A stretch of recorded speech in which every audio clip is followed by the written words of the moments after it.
Queria dar aqui as boas tardes a todos, obviamente, e cumprimentar todos os presentes, oradores e participantes que nos estão a assistir, portanto, agradecer também aqui a vossa presença e sejam muito bem-vindos.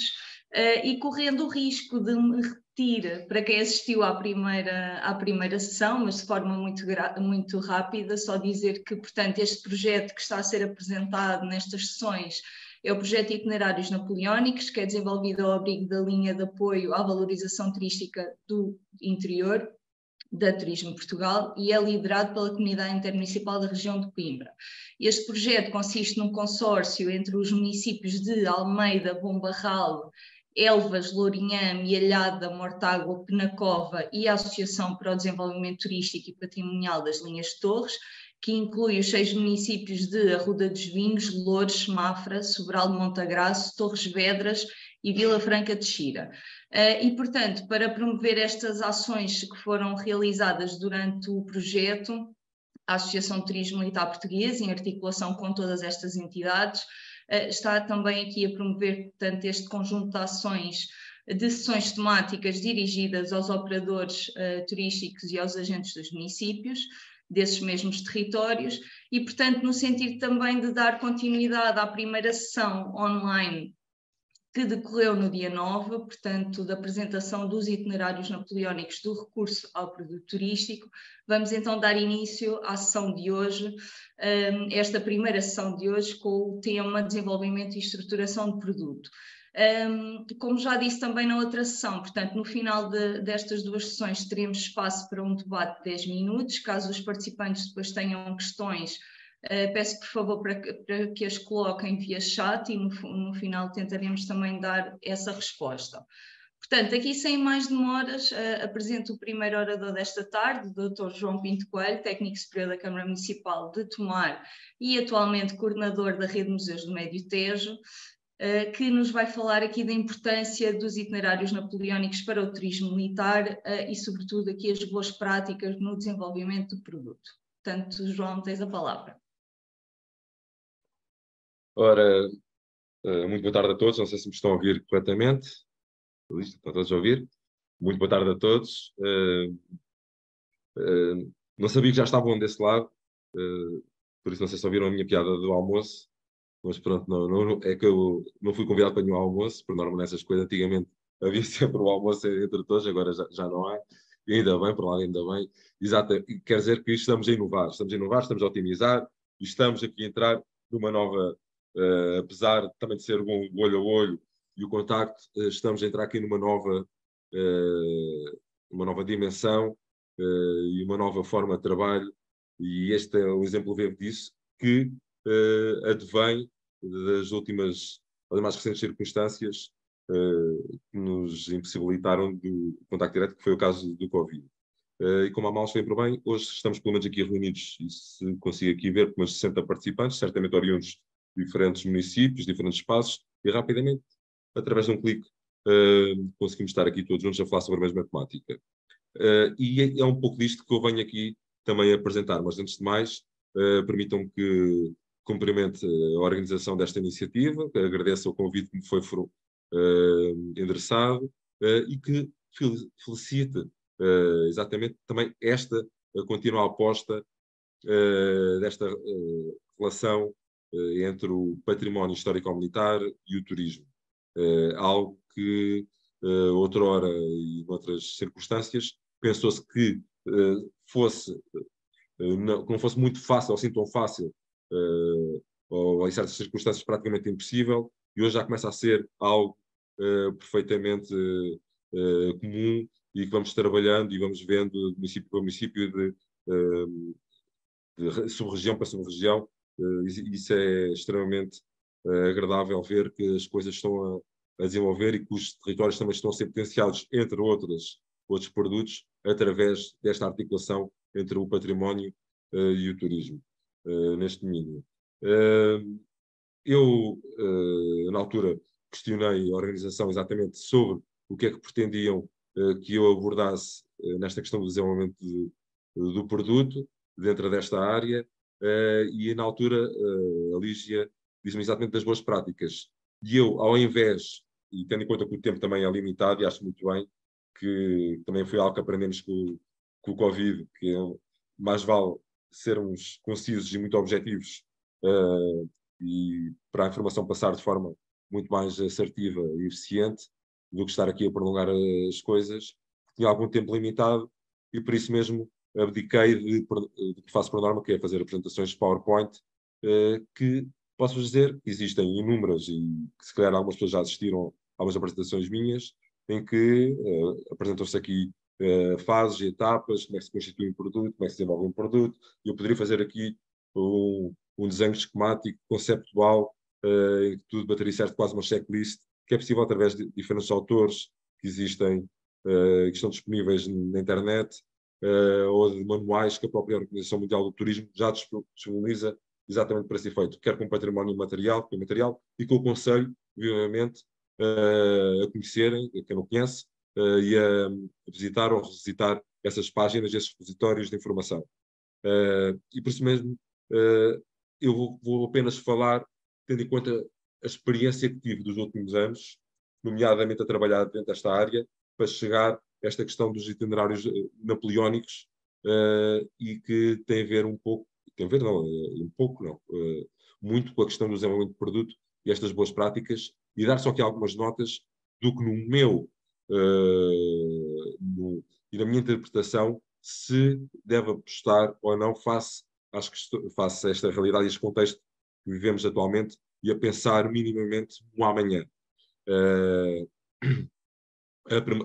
Tem uma premissa, tudo o que eu vou dizer tem uma premissa, a base, essencialmente, disto tudo é que, pelo menos todos nós, vamos falar nas últimas décadas, se calhar nos últimos 30 anos, temos todos consciência que nos foi permitido ver pela primeira vez uma guerra televisionada, nos últimos 30 anos, que antes era pensável, ter telemóveis grandes, telemóveis pequenos, telemóveis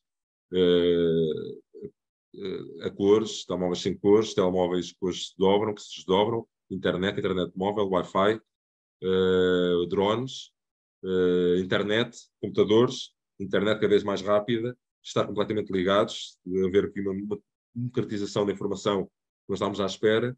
E o que é que isto para chegar aonde? Aliás, até vimos nestas últimas décadas o Sporting a ser campeão, agora estou a brincar, mas isto para chegar aonde? É que não podemos, e cada vez menos, afirmar determinados pontos ou determinados aspectos. E isto, vamos chegar à questão do desenvolvimento de produto. Não podemos, é impossível. E esta brincadeira que eu fiz, estou a falar dos últimos 30 anos, estou a ver o saudoso Artur Albarrán a apresentar os combates noturnos da Guerra do Golfo, até esta questão dos carros elétricos, até esta questão, tudo o que está a passar atualmente, ou seja, que nós nunca imaginámos, só vimos nos filmes de ficção científica e hoje estamos a viver exatamente isso em 30 anos. Agora pensa nisto em 30 anos. Em 30 anos, que é uma coisa incrível. Ou seja, quem conseguir, ou quem estiver aqui presente e que diga, não, daqui a um mês isto será assim, isto correrá desta forma. Não. Nós passámos por uma pandemia, entramos numa guerra, não sabemos que guerra é que vamos entrar, que o mundo vai entrar a seguir, se será a China, se será os Estados Unidos, será, ou seja, andamos todos aqui, ou seja, é impossível alguém prever. Esta é a minha opinião. Poderá haver aqui alguém que diga assim, não, nós conseguimos prever e tal, a terminar, o caminho será assim. Este, para mim, é o facto. O que é que isto nos leva a crer, do ponto de vista de quem desenvolve produtos?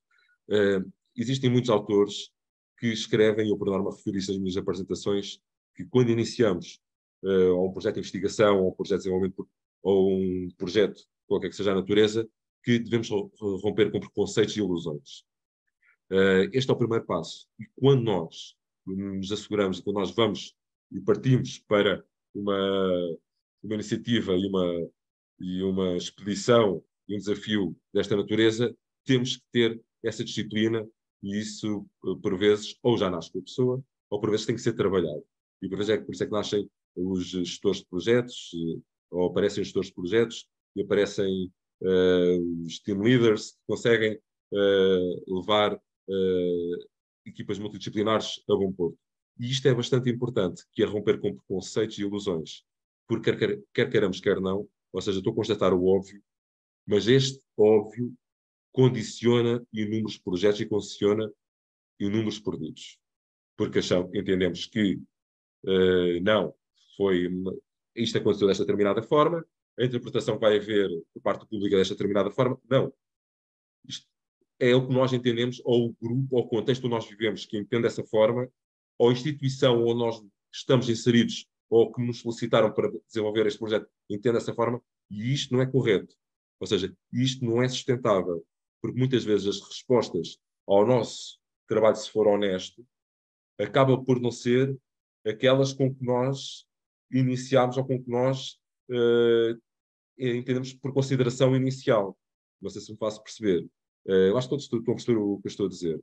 Porque isto é comum a todos. Comum a todos. E contra mim falo, por vezes nós temos de nos afastar e dizer assim, eu não consigo, e eu próprio digo, não consigo fazer o meu afastamento. Não consigo ter esse afastamento. E tem que vir alguém de fora para realizar essa e para dar o kick-off nessa situação. E este é um aspecto que eu acho que costumo falar e acho que é um dos principais para quem está a desenvolver o produto.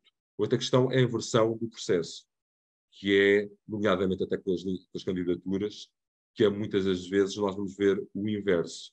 E isto creio eu que estou a falar maioritariamente, e já vamos em 81 participantes, isto vai crescendo, que é bom sinal, parabéns à organização, que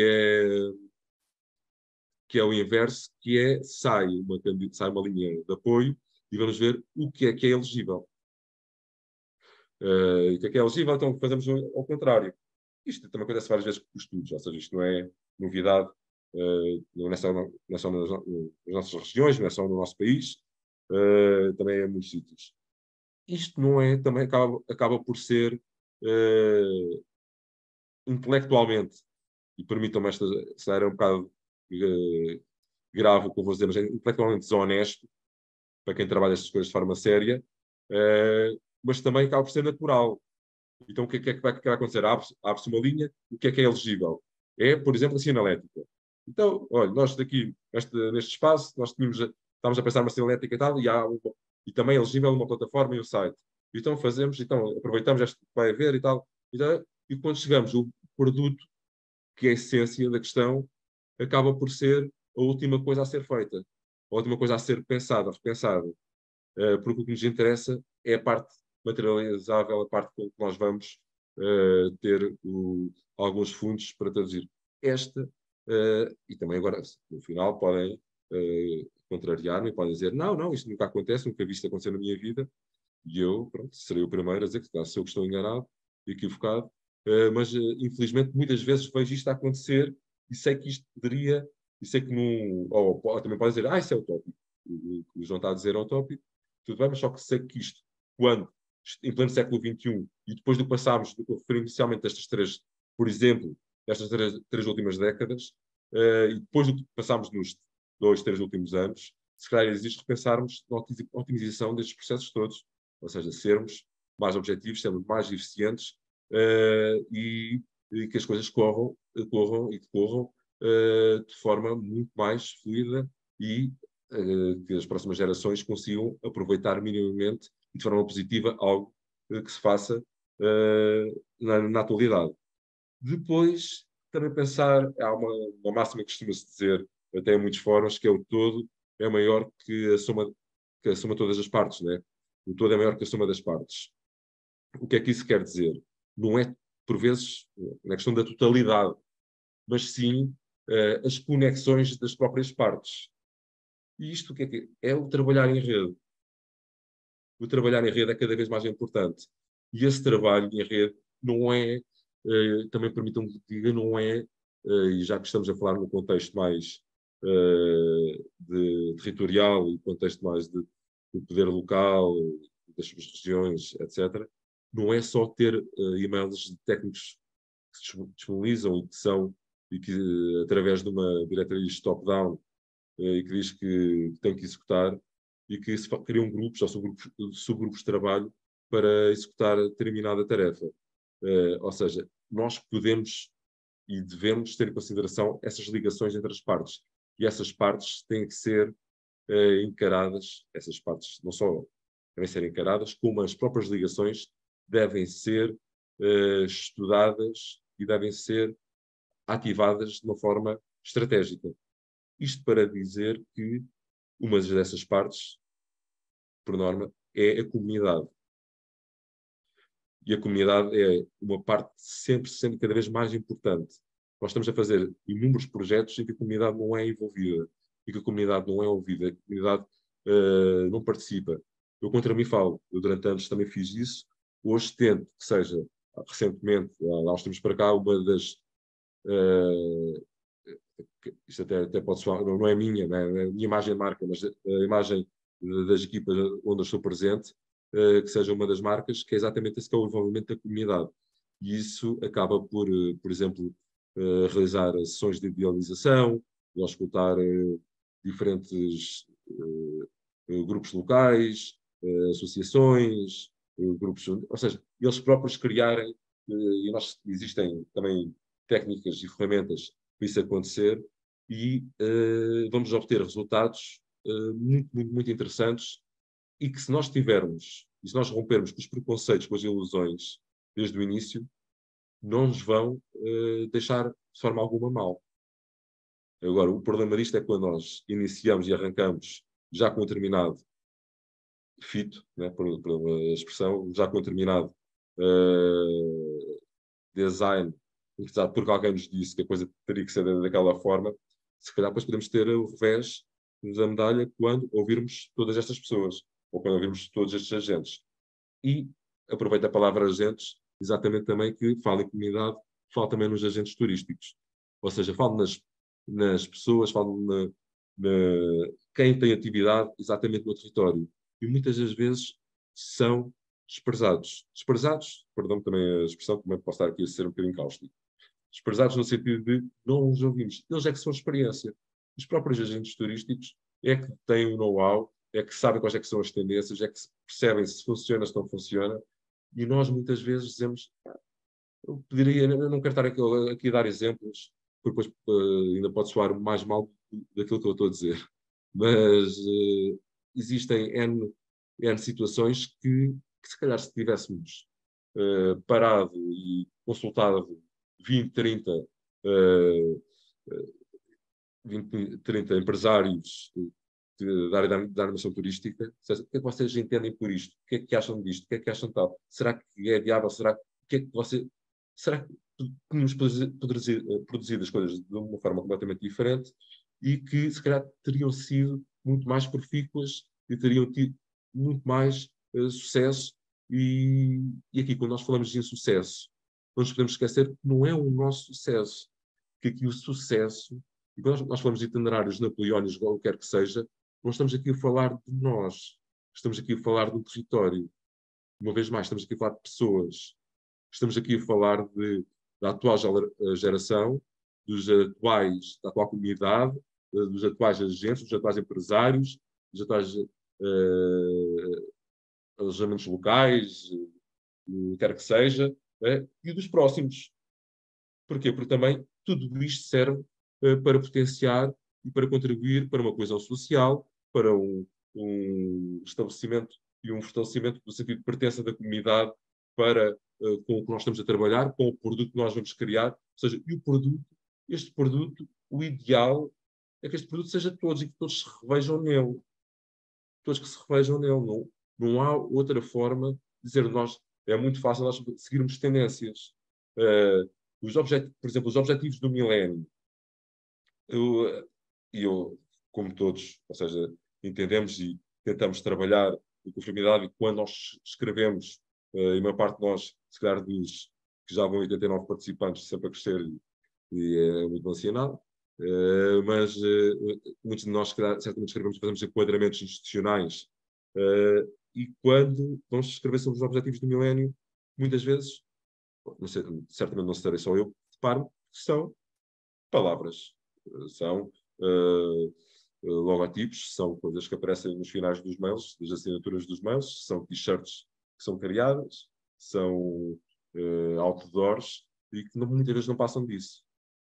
E nós, enquanto agentes do terreno, enquanto agentes do território, todos dentro da nossa dimensão, uns a nível local, outros a nível da administração central, etc., temos essa obrigação de contribuir de uma forma sustentável para que o produto efetivamente seja uma mais-valia para todas as áreas possíveis que se enquadrem dentro dele. O turismo, esta relação entre o turismo e o património histórico-militar tem, entre várias mais-valias, uma das questões que é a possibilidade de ser e de se interseccionar com diferentes áreas, nomeadamente a gastronomia e vinhos, nomeadamente a parte natural, nomeadamente a parte do imaterial, nomeadamente a parte religiosa, ou seja, há aqui um potencial enorme.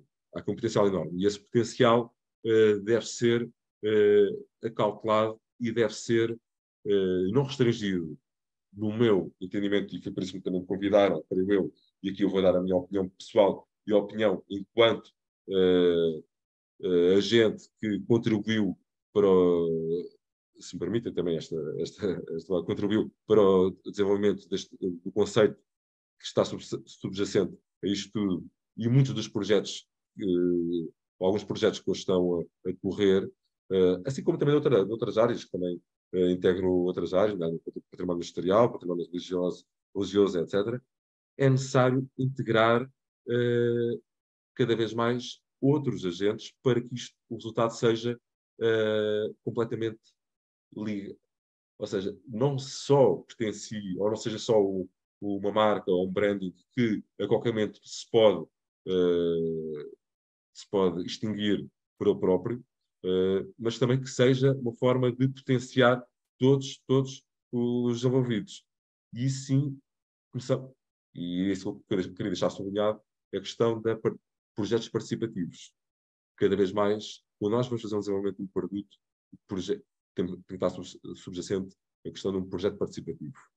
Temos empresas, temos uma consultora, ou algo, na esperança que a coisa não tenha nascido, como eu disse, do processo, não esteja invertido, mas temos alguém que já está a adicionar, que esteja a apostar na inovação, que esteja... Por exemplo, a questão da inovação, há um pormenor, vamos inovar, e deparamos várias vezes com essa situação, e agora aqui estou a falar à vontade,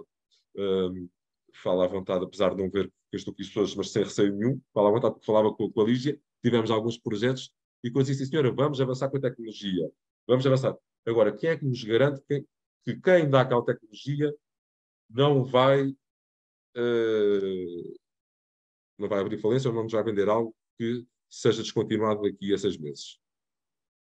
Ou seja, que o nosso projeto não vá ficar completamente estagnado por uma questão que na altura parecia uma tendência, uma moda, mas agora vamos apostar nesta questão da tecnologia que está associada à inovação, mas todos sabemos que a inovação não é só a tecnologia, mas também este frenesim e tal. Ou seja, as coisas têm que ser, de alguma forma, amadurecidas, na minha opinião, e têm que ser repensadas para um bem maior. E, acima de tudo, e face ao que nós temos, e aos ensinamentos que tivemos dos últimos tempos e dos últimos anos, este Covid, pós-Covid, esta guerra, a Ucrânia e o desconhecimento do que aí vem, acho que esse é um dos maiores ensinamentos, que é temos que pensar num bem maior, temos que pensar exatamente na qualificação das nossas regiões, de forma a qualificar a sub-região, as nossas regiões, e de qualificar a marca Destino Portugal. Exatamente.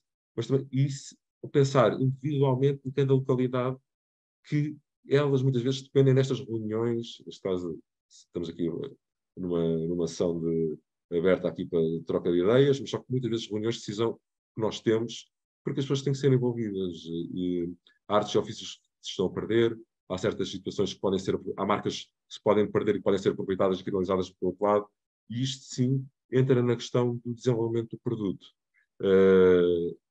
Isto não pode ser descurado, porque também está subjacente a toda esta temática, quer dos itinerários napoleónicos, que podem ir muito, muito, muito, e fazer uma travessia muito grande pela nossa Europa, como a outros projetos associados ao que nós podemos designar por turismo militar, ou turismo histórico-militar, ou como queiram chamar. O que nós queremos e o que nós pretendemos é que haja uma maior proximidade e um futuro muito mais feliz, risonho e profícuo para todos os que trabalham diretamente para estas áreas do turismo e da cultura e para que todos deles dependem, e também para as comunidades que recebem e acolhem e estão envolvidas nestes processos. Lígia, não sei relativamente ao tempo, se já passei ou não passei, mas eram só algumas linhas e ideias que eu queria deixar, nomeadamente quanto a esta questão do desenvolvimento de produto, porque também não me vou alongar mais, sei perfeitamente que o programa a seguir tem a tua participação e que tu vais apresentar um produto, a Sandra também, produtos concretos, e eu queria só deixar estas linhas e alguns pensamentos com base na experiência que eu tive nos últimos, pelo menos, 19 anos a trabalhar esta matéria. Muito obrigado. Muito obrigada, João. Obrigada por esta partilha e por nos dares também esta tua visão de quem sabe sobre o assunto, não é? De quem já participou aqui no desenvolvimento de diferentes produtos, e exatamente nesse sentido, portanto, também para dar aqui um bocadinho de continuidade à tua apresentação, não é? E apresentar também projetos onde tu estiveste envolvido, e farei também aqui uma breve apresentação do roteiro de turismo militar, que inclui a temática dos itinerários napoleónicos e que foi desenvolvido pela Associação de Turismo Militar Português. Portanto, vou só aqui compartilhar a minha tela.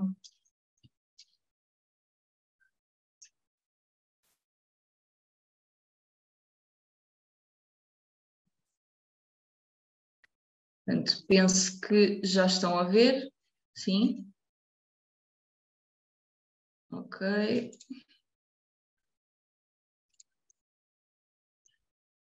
E, portanto, como disse, também para dar seguimento aqui a algumas das coisas que, enfim, que o João falou e que foram também pensadas, não é, também por ele, aqui no âmbito do trabalho que tem feito também, que fez na Associação de Turismo Militar.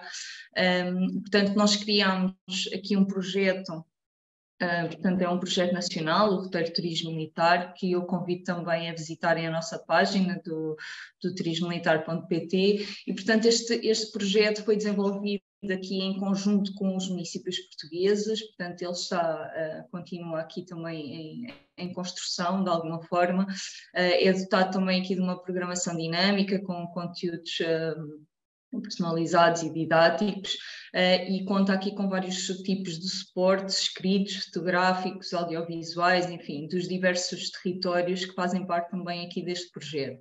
Portanto, este roteiro é composto por um conjunto de rotas associadas a acontecimentos e períodos da história nacional, portanto, que visam promover e divulgar todos os recursos, equipamentos e serviços turísticos e culturais nacionais, portanto, passíveis de integrar aqui de forma direta ou complementar a oferta de turismo militar em Portugal, e portanto, obviamente que dentro deste projeto, que conta aqui com uma série também de parceiros em termos da promoção e divulgação destes conteúdos, obviamente que inserimos também aqui a temática, portanto, dos itinerários napoleónicos, enfim, no âmbito aqui das invasões francesas a Portugal, e, portanto, tal como disse, temos aqui as diferentes rotas e, portanto, estes itinerários integram aqui um conjunto de municípios que fizeram parte aqui deste projeto e que ainda podem integrar,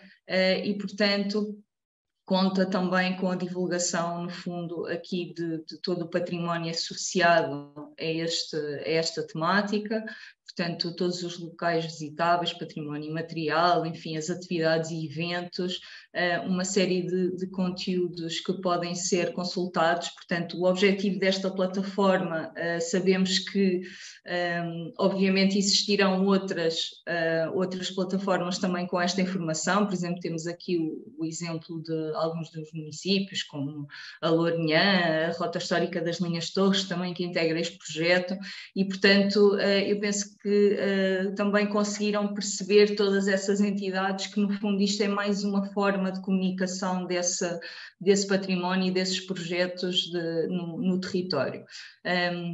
E, portanto, embarcaram aqui também connosco nesta aventura desde o início e, portanto, temos feito aqui várias ações neste sentido, portanto, só aqui mostrar algumas partes aqui da nossa plataforma. Elas integram também, portanto, os serviços associados, seja de animação turística, seja a questão da restauração, do alojamento, enfim, tudo isso. E está tudo integrado, no fundo, nesta plataforma. Portanto, isto foi criado no sentido também de colmatar aqui um bocadinho tentar estruturar, no fundo, estas temáticas, portanto, agregar na mesma plataforma uma série de informação e também associado, portanto, a esta questão do roteiro de turismo militar. Uma das formas de comunicação também que nós lançámos foi a revista Viagem na História, que conta já com 3 números. Portanto, esta revista tem como temática a promoção e divulgação de conteúdos associados também aqui ao património e à história militar nacional. Tal como disse, foi desenvolvida também aqui no âmbito do roteiro de turismo militar, portanto, no fundo, para dar alguma continuidade e destaque também a este projeto. É uma revista de âmbito nacional e internacional, portanto, ela é bilingue, tem secções informativas e promocionais na área do turismo militar em todas as suas vertentes, tal como o roteiro, portanto, deste património material e imaterial, os equipamentos e serviços turístico-culturais, a questão da paisagem, espaços verdes, as atividades, os eventos, a gastronomia, os vinhos, como o João falava, e, portanto, é sobretudo uma revista promocional do território nacional. E, portanto, esta revista pretende, no fundo, divulgar também aqui esta vasta e diversificada oferta que existe no território nacional e que sabemos também que é capaz de atrair aqui, enfim, novos públicos e agregar aqui também experiências diferenciadoras e que, ao encontro daquilo que o João também disse, portanto, contribuir também para a consolidação aqui desta marca Destino Portugal. E, portanto, temos já aqui as 3 edições. Eu vou só mostrar aqui o primeiro número da revista de Viagem na História, porque é um bocadinho mais centrado nesta questão dos itinerários napoleónicos. E, portanto, só folhear, portanto, conseguem ter acesso na nossa página a todas estas edições, portanto, elas são gratuitas, estão disponíveis em vários formatos de leitura. Só aqui mostrar algumas das rúbricas, portanto, temos destes destaques também aqui de alguns locais destes territórios, temos textos de opinião, enfim, temos também aqui artigos relacionados com o equipamento, os equipamentos turístico-culturais, os museus, aqui em destaque, por exemplo, o Centro de Interpretação da Batalha do Vimeiro, que a Ana também vai apresentar. Temos também aqui associados, portanto, tal como eu disse, aqui alguns suportes também audiovisuais que podem ser consultados aqui nesta versão digital facilmente. Portanto, isto aqui da Rota Histórica das Linhas de Torres, portanto, uma primeira reportagem também que fizemos no âmbito aqui da revista, só deixar aqui circular um pouco. A ATMPT partiu numa viagem pela Rota Histórica das Linhas de Torres para lhe dar a conhecer uma parte deste vasto território. Sandra Oliveira, que integra a equipa técnica da Rota, falou-nos um pouco deste projeto. A Rota Histórica das Linhas de Torres é constituída por 6 municípios fundadores, que são eles Arruda dos Vinhos, Loures, Mafra, Sobral, Montagraça, Torres Vedras e Vila Franca de Xira. Quando começamos a olhar para as linhas de Torres de outra forma e a perceber de que maneira podíamos intervir neste património, torná-lo visitável e contar uma história, a história, no fundo, da terceira invasão francesa, estes municípios já trabalhavam informalmente em conjunto, foram tomadas decisões em conjunto, mesmo relativamente a ações muito práticas como a conservação, o método de limpeza dos fortes que se situam todos em meio natural. Foi criado um manual de boas práticas adotado por todos esses municípios para que tivesse uma guideline de como intervir neste território. Mas o grande objetivo desta associação é mesmo criar um produto turístico consolidado. O dia começou com uma visita acompanhada ao Forte de São Vicente, em Torres Vedras.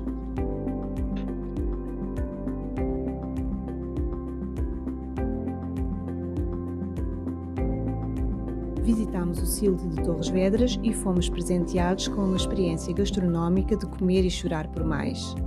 Quando eu criei a marca Moinhos de Capucha, criei com um objetivo muito concreto, que foi olhar para a região e tirar partido daquilo que ela tem de mais interessante, de um ponto de vista histórico, cultural, social, aquilo que pudesse de alguma maneira valorizar a região e também servir aos locais e àqueles que nos vêm visitar. A próxima paragem foi o Forte do Alcaidão, em Sobral de Montagraço, onde fomos surpreendidos pelos grupos de recreação histórica, Companhia de Artilharia do Sobral e Guerrilha de Montagraço.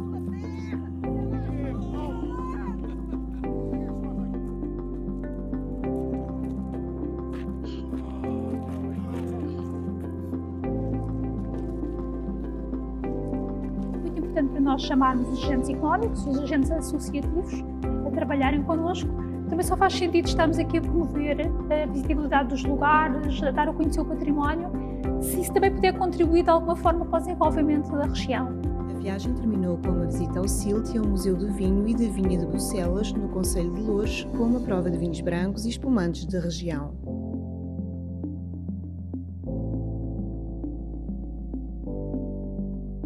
Embarque nesta aventura e parta numa autêntica viagem na história. Faça parte da história de Portugal. Portanto, isto é apenas um dos nossos vídeos também promocionais do território, que eu depois também convido a visitarem, portanto, os nossos canais digitais, onde têm acesso a todos eles. Só dar aqui mais um cheirinho também aqui de algumas das nossas rúbricas. Portanto, também aqui em destaque o Museu Histórico Militar de Almeida. Temos também aqui rúbricas, por exemplo, lá está, de alojamento, alguns locais também associados a esta temática, enfim. Temos aqui várias coisas que podem descobrir e, portanto, temos aqui mais 2 números. Neste momento estamos também a realizar, portanto, a terminar o 4º número, que vai sair também em dezembro e que posso dizer também desde já que vai sair uma rúbrica também no âmbito destes itinerários napoleónicos e divulgação também deste projeto. E, portanto, se tiverem, enfim, mais alguma questão, depois podem colocar via chat. Estamos aqui para tentar responder a todas elas. Só, enfim, deixem-me só aqui alterar. E, portanto, não me querendo alongar mais nesta apresentação, dou também então aqui a palavra à Sandra Oliveira, que é técnica superior da Câmara Municipal de Sobral de Montagraço e é membro da equipa técnica da Rota Histórica das Linhas de Torres, e que nos vai aqui também apresentar, portanto, uma das ações que já foi falada na última sessão, portanto, a Agenda Cultural dos Itinerários Napoleónicos, foi desenvolvida no âmbito deste projeto. Sandra. Boa tarde. Boa tarde a todos os participantes, todos os palestrantes que fazem parte desta sessão. Eu venho apresentar aqui brevemente a agenda de eventos dos itinerários napoleónicos de Portugal, de uma forma muito simples. Trata-se de uma agenda de eventos. A ideia de fazer uma agenda que agregasse a oferta cultural relacionada com as invasões francesas surgiu no ano passado, por ocasião das comemorações dos 200 anos da morte de Napoleão Bonaparte, ao constatarmos que muitos municípios que estavam a trabalhar em rede neste projeto tinham atividades comemorativas exatamente desta efeméride e pareceu-nos fazer sentido que reunir numa única agenda comum todos os eventos que iam acontecer sobre este tema.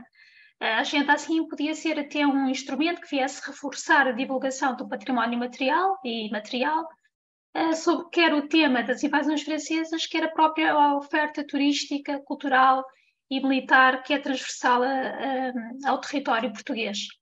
Portanto, a Agenda 2021 contou com 47 eventos que decorreram entre abril e dezembro desse ano.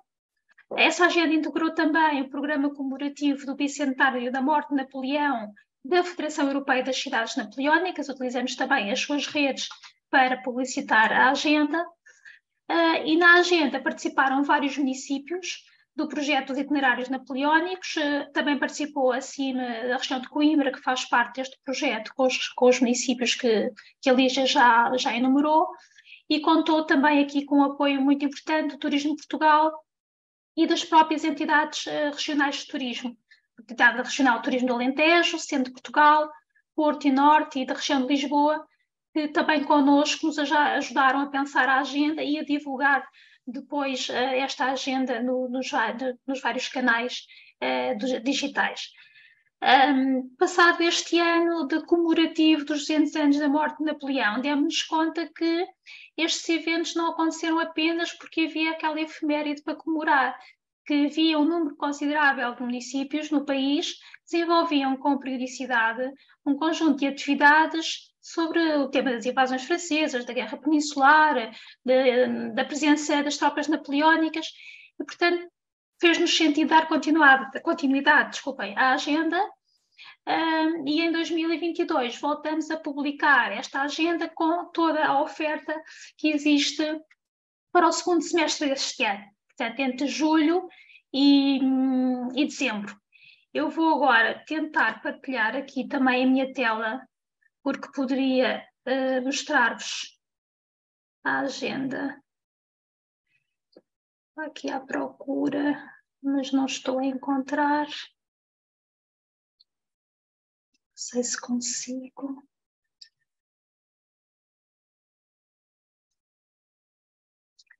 Vocês conseguem ver alguma coisa?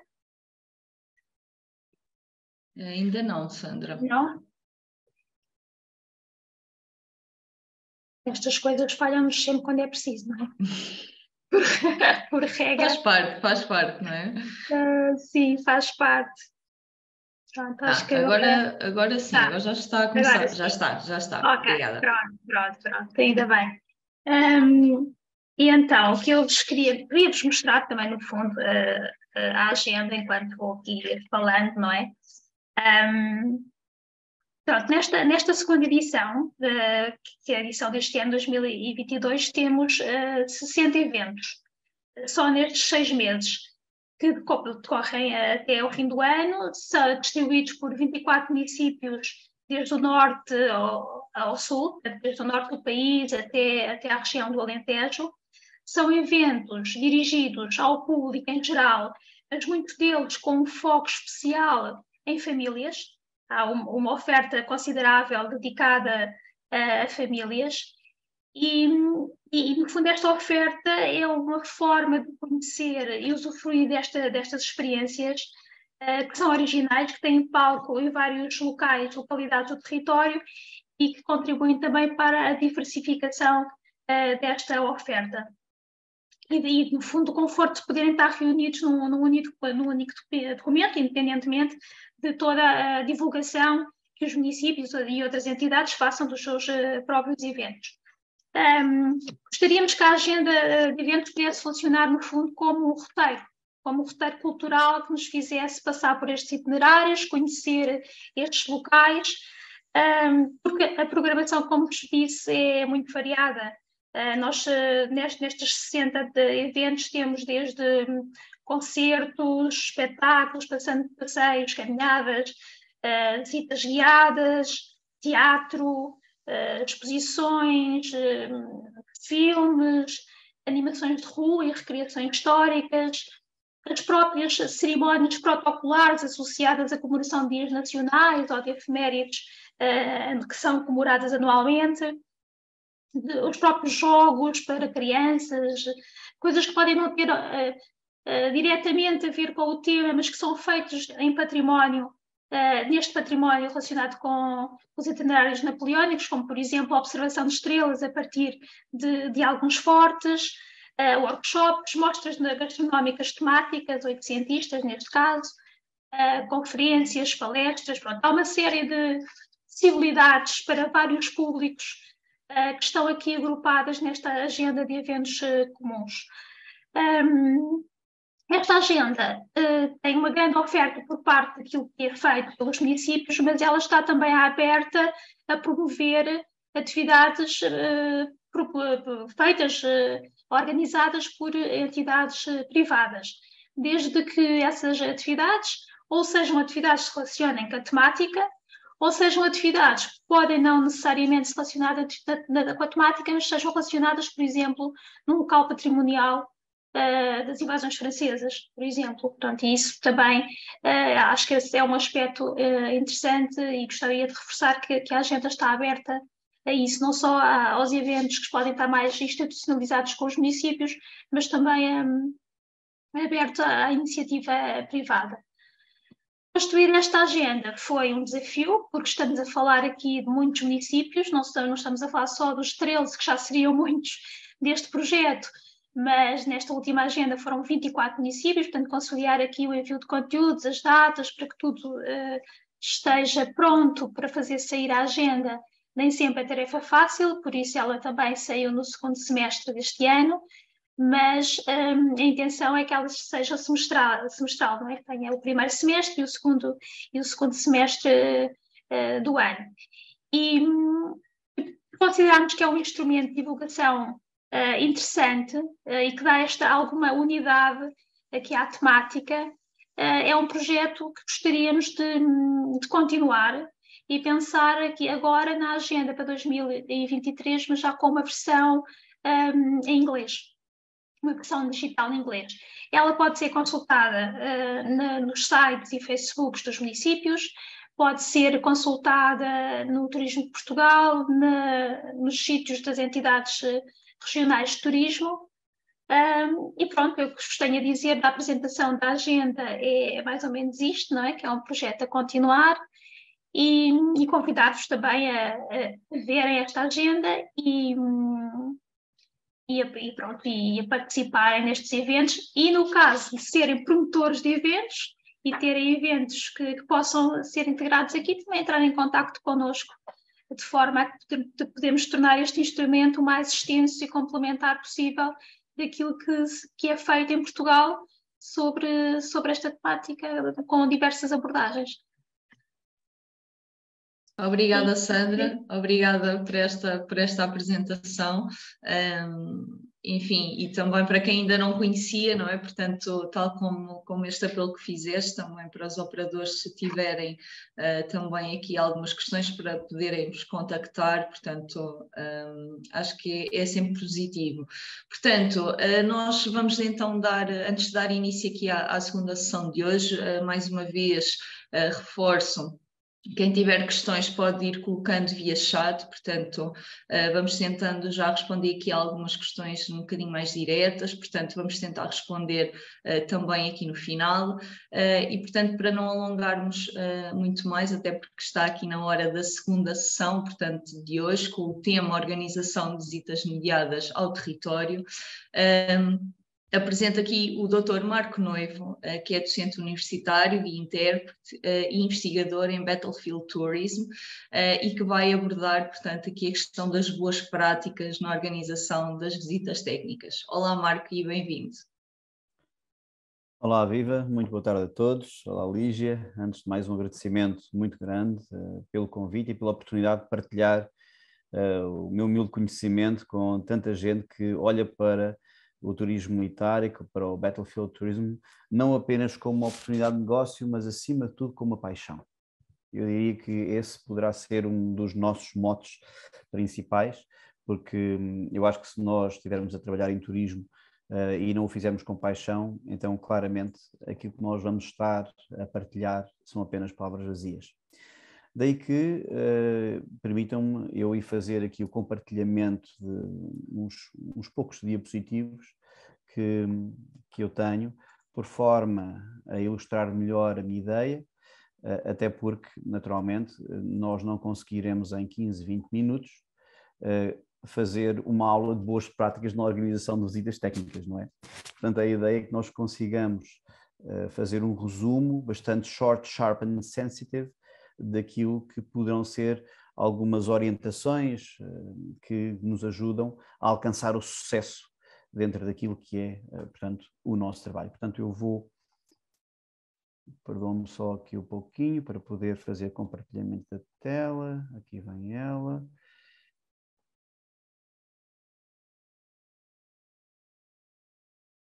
Entretanto, ele entretanto fechou e agora estou a abri-lo novamente. Como dizia a nossa colega ainda há pouco, isto tem tudo a ver com a tecnologia, que é ótima quando funciona.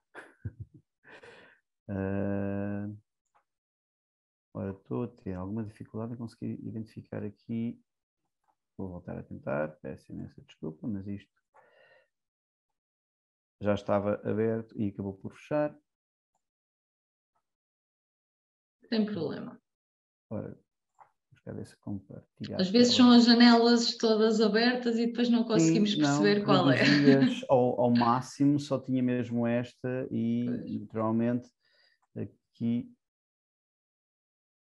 ele não está a aceitar isto como eu pretendia. Bom, faça-se à boa forma portuguesa e antiga, que é avançar para bingo e avançar da boa forma. Ora, eu claramente, quando nós pensamos em boas práticas na organização de visitas técnicas, nós temos que partir de princípios, enfim, que nós utilizamos naquilo que é, portanto, a boa prática profissional. E apostamos claramente naquilo que é a luta entre a standardização do serviço turístico, que é as boas práticas internacionais, que nós vemos aplicadas além fronteiras pelos profissionais de turismo, versus aquilo que é, muitas das vezes, a tentativa e erro que é aplicada, enfim, eu não quero chamar por amadores, mas por gente que não é de turismo ou não são profissionais de turismo e que olham para o turismo como uma boa oportunidade. E depois apercebem-se rapidamente que não é só o empirismo que lhes vai trazer sustentabilidade ou até uma posição no mercado. Portanto, aqui há necessidade de formação, aqui há necessidade de educação e os profissionais de turismo têm naturalmente uma ligação direta à standardização do serviço turístico. Portanto, aqui o nosso objetivo é claramente ir de encontro às expectativas dos visitantes e superá-las. Isto, portanto, no âmbito das boas práticas na organização das visitas técnicas. E aqui, em particular, estamos a falar sobre o Battlefield Tourism e o turismo militar. Portanto, é algo muito específico, é algo que implica um conhecimento muito profundo, muito apurado e muito atualizado daquilo que é a história militar, quer de um país, quer inclusive do país de origem de quem nos visita. Isso significa que nós devemos estar a par de uma rede de conhecimento bastante alargada, não apenas limitada ao nosso concelho, ao nosso município ou até às nossas fronteiras. Nós estamos a lidar diretamente com turistas ou visitantes, melhor que quisermos dizer, estrangeiros, que muitas das vezes, se vêm para o military tourism, já conhecem, já estiveram numa quantidade enorme de outros campos de batalha, noutros lugares ligados a esta temática, e que têm um conhecimento de uma vida inteira quase de estudo, de paixão por este tema. Portanto, ou nós subimos a parada e estamos exatamente ao mesmo nível, ou então nós temos um longo percurso a percorrer. E, naturalmente, o nosso grande objetivo é sempre ir de encontro às expectativas dos visitantes e superá-las, certo? Portanto, aqui nós temos que evitar alguns procedimentos que nos impossibilitam de avançar no bom caminho. Eu diria que o relaxamento dos processos e do método na prática profissional e individual e até da entidade que está a prestar o serviço turístico podem ser um problema. Portanto, o relaxamento dos processos e do método significa que nós, portugueses, tendencialmente temos alguma dificuldade em lidar com a disciplina. Nós gostamos de fazer sempre as coisas em cima do joelho, isto funciona, mas às vezes nós temos que aplicar exatamente método e disciplina por forma a que não caiamos neste erro do relaxamento do processo. Já fiz este tour 5 vezes, portanto é igual e mais do mesmo. Cada vez que eu ouço isso entre colegas, eu sou guia intérprete oficial, cada vez que eu ouço isso, a mim custa-me bastante, especialmente porque é quase como se nós estivéssemos a perder a essência daquilo que é a nossa capacidade como intérpretes da nossa história, da nossa cultura, do nosso país, e acima de tudo podemos até perder um pouco daquilo que é a lealdade à nossa história. E isso, meus caros amigos, sejamos portugueses de alma e coração. Ora, portanto, qual é a máxima a aplicar aqui? Trabalhar em antecipação. Portanto, eu diria que há aqui 3 eixos principais para as boas práticas. Primeiro, aquilo que está relacionado com o levantamento dos recursos histórico-culturais, dos parceiros, inclusivamente, e dos serviços que vamos agregar ao tour. Portanto, primeiro, um levantamento integral de tudo aquilo que são recursos. Depois, um outro pilar essencial, que é a construção do itinerário e a adequação ao grupo de visitantes. Os itinerários podem ter uma base semelhante, mas eu tenho que continuamente olhar para o meu perfil de cliente que eu tenho e dizer se são britânicos, escoceses, eu posso ir buscar mais alguma coisa relacionada com as narrativas. Se são irlandeses, eu posso ir buscar mais alguma coisa aqui. Se são americanos, se são australianos, hoje em dia nós estamos a encontrar, muito curiosamente, ao nível do Battlefield Tourism em Portugal, estou a encontrar vários pedidos, desde há uns anos para cá, de australianos, que têm já um interesse muito curioso sobre o Battlefield Tourism, e que estão a olhar para as Peninsula Wars no nosso país como, obviamente, com um interesse renovado. Para eles não é só Gallipoli, não é só Anzac Day, não é só a Austrália, não é só a Segunda Guerra Mundial, porque eles sabem que alguns daqueles que foram para a Austrália tiveram a combater nas Peninsula Wars e, portanto, querem ligar-se a esse passado histórico. Portanto, o perfil dos visitantes é particularmente importante nesta nossa preparação. E depois o outro pilar, o terceiro pilar, que eu acho que é essencial e ao qual, enfim, desde 2005 eu devoto uma parte da minha profissão também, que é formar guias intérpretes, que é a equipa de guias, os colaboradores que estão ligados à operação. Formar guias é uma parte essencial porque nós estamos a trabalhar com as pessoas que vão trabalhar diretamente com o cliente e às vezes nós temos que dar exatamente um acompanhamento aos colaboradores que estão a trabalhar junto com os guias. De que é que me serve eu ter um guia excepcional em inglês quando o meu ou motorista ou colega que está a fazer parte da apresentação, quer dos vinhos, quer da gastronomia local, durante aquele tour, acaba por ter um inglês menos conseguido. E nós temos que preparar, portanto, toda a equipa de igual forma e com a mesma determinação. Ora, olhando então para cada um destes três pilares que eu vos falei, o levantamento dos recursos e dos parceiros é particularmente importante.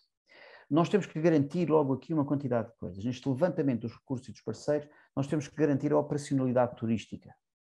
E quando eu digo operacionalidade turística, significa que eu considero também a viabilidade turística daquele espaço. Portanto, eu tenho que garantir acessibilidade, aquele lugar que nós vamos integrar dentro do nosso tour tem que ter acessibilidade, tem que ter condições de acessibilidade. Hoje em dia nós temos que estar continuamente a pensar que eu tenho clientes com 70, 80 anos e mais, e às vezes mais novos, com dificuldades de locomoção, portanto tenho que ter a garantia que aquele restaurante, que aquela adega, que aquele palácio, que aquele campo de batalha tem acessibilidade para pessoas com esta limitação. Tem que ter aquele espaço tem que ter uma adequação ao serviço turístico. O que é que eu tenho que lá ter? As casas de banho têm que funcionar, a estrutura tem que ter a capacidade de albergar um grupo até X pessoas, eu tenho que perceber a capacidade daquele lugar e depois tenho que garantir também a qualidade do serviço e a qualidade do produto que ali é prestado. Seja um centro de interpretação, um núcleo museológico, seja inclusive até o restaurante ou até, enfim, a quinta que tem um passado histórico ligado às invasões napoleónicas.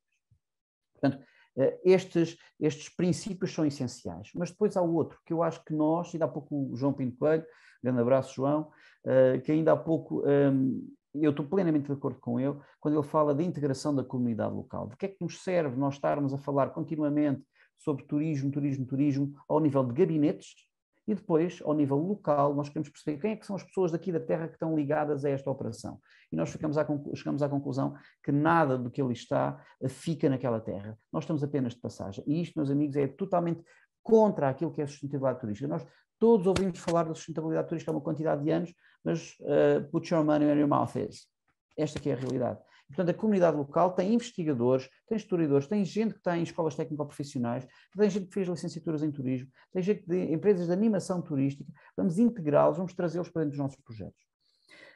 Depois, claro, nós também temos outro papel dentro do levantamento dos recursos e dos parceiros, que é descobrir novos valores, novos projetos, novas ideias que nós podemos ir buscar e adicionar e trazer valor à nossa própria ideia. Isto é essencial, porque nos vai garantir, para já, novas perspectivas.